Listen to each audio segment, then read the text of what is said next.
ভারতীয় রঙে রাঙানো এক অনুষ্ঠান অনুষ্ঠিত হলো চেক প্রজাতন্ত্রে এই ছোট্ট একটা শহর ব্রনো শহরে, যেখানে সঙ্গীত এবং নাচের মাধ্যমে তুলে ধরা হয়েছে ভারতের বৈচিত্র্যময় সংস্কৃতির এক ঝলক। এছাড়াও রয়েছে এখানে বিভিন্ন ধরনের লাইভ পারফরমেন্স, আর তাছাড়াও রয়েছে কিছু ক্লাসিক্যাল এবং ফিউশন সঙ্গীত, সব মিলিয়ে এক মনোমুগ্ধকর পরিবেশ। হাই, আমি প্রাপ্তি, আমার নতুন একটি মিনি ব্লগে আপনাদের সকলকে স্বাগত।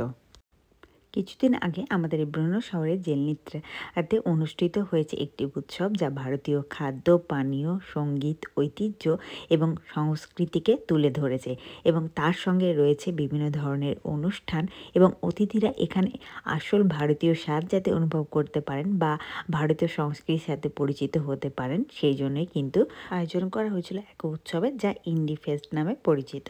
অনুষ্ঠানের সূচনা হয়েছিল ছোট্ট শিশুদের মনোমুগ্ধকর নৃত্য পরিবেশনার মাধ্যমে, যার মধ্যে পুরো পরিস্থিতিটাই কিন্তু হয়ে উঠেছিল আনন্দময়।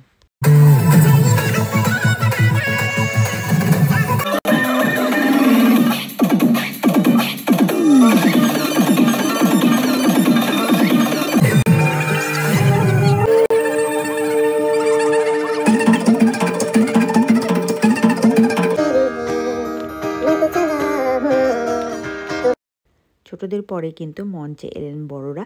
শুরু হলো মূল সাংস্কৃতিক পরিবেশনা, নাচ, গান এবং নানা ধরনের পারফরমেন্সে জমে উঠেছে অনুষ্ঠান। এই অনুষ্ঠানের কেন্দ্রীয় আকর্ষণ ছিল একটি জমকালো ফ্যাশন শো, যেখানে ভারতের বিভিন্ন রাজ্যের প্রতিনিধিরা অংশগ্রহণ করেছিলেন। প্রত্যেকে তাদের নিজস্ব রাজ্যের ঐতিহ্যবাহী পোশাক এবং সংস্কৃতিকে তুলে ধরেছিলেন এই র্যাম্পের মাধ্যমে।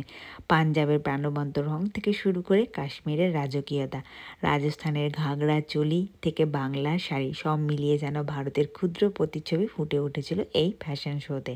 এবং সত্যি এই পর্বটি ছিল চোখ জোড়ানো, এবং তার সাথে কিন্তু অত্যন্ত গর্বের মুহূর্ত আমাদের ভারতীয়দের কাছে। আর এই ফ্যাশন শোতেই আমরা অংশগ্রহণ করেছিলাম পশ্চিমবঙ্গকে প্রতিনিধিত্ব করে।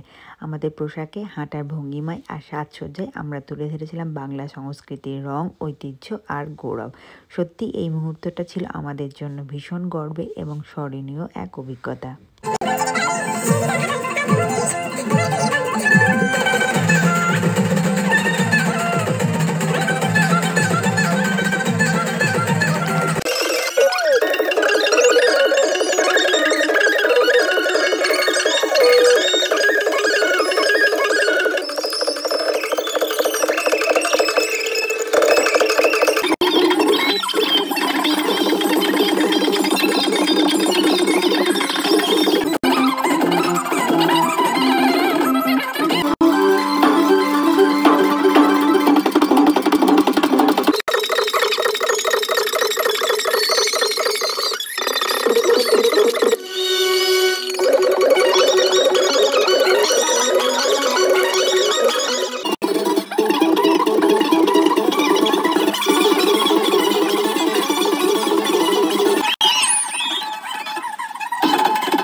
অনুষ্ঠানে ছিল কিছু মনোমুগ্ধকর ক্লাসিক্যাল ডান্স পরিবেশনা, তার মধ্যে রয়েছে ভারতনাট্যম, কত্থক, ওড়িশি নৃত্যের মাধ্যমে শিল্পীরা তুলে ধরেছিলেন প্রাচীন ভারতের সংস্কৃতির কিছু রুচি এবং বৈচিত্র্য।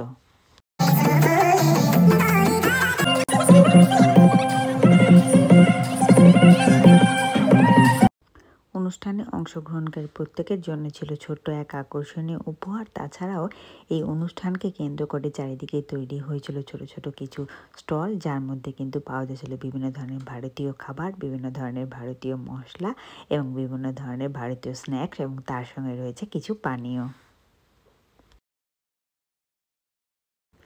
অনুষ্ঠানের মাঝখানেই অনুষ্ঠানের গা ঘেঁষে তৈরি করা হয়েছিল ছোট্ট এক আলোকিত মহল, যেখানে কিন্তু বেশিরভাগ মানুষই ব্যস্ত হয়ে পড়েছিলেন ইনস্টা রিলের শ্যুটে।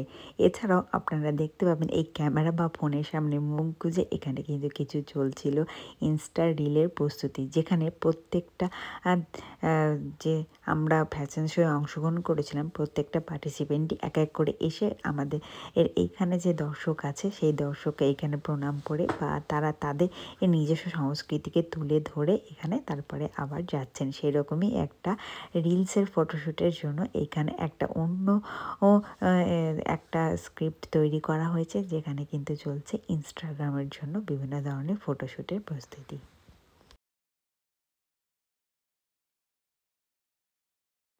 ইনস্টা রিলের পর এখন কিন্তু শুরু হয়ে গেছে সবাই মিলে একসঙ্গে দাঁড়িয়ে সবাই একসাথে ফটো তোলা। এখানে কিছু তৈরি হয়েছে ফটো সেশন, এরপরে কিন্তু আবারও শুরু হয়ে গেছে, অর্থাৎ আমরা পৌঁছে গেছি অনুষ্ঠানের একদম শেষ পর্বে।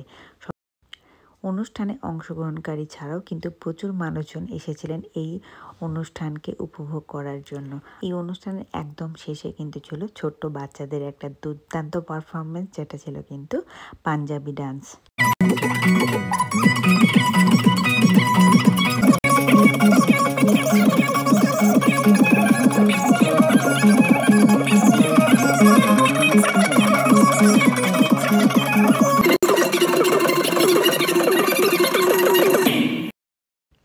অনুষ্ঠানের অন্তিম পর্বে মঞ্চ দখল করেছিল বিদেশিরা। তাদের উপস্থাপনায় ছিল এক নিখুঁত ভারতীয় পরিবেশনার ছোঁয়া। বিদেশিদের এই পারফরম্যান্সে কিন্তু মিশে গিয়েছিল ভারতীয় সুর, নৃত্য এবং সংস্কৃতির প্রাণ।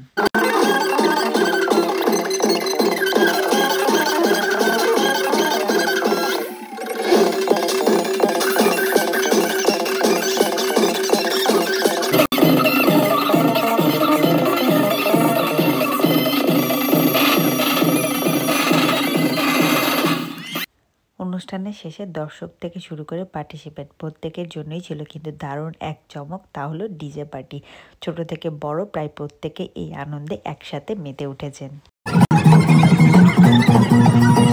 বেশ খানিকক্ষণের এই অনুষ্ঠানে কিন্তু আমরা ক্লান্ত হয়ে পড়েছি, আর তার সঙ্গে কিন্তু ক্ষুধার্ত।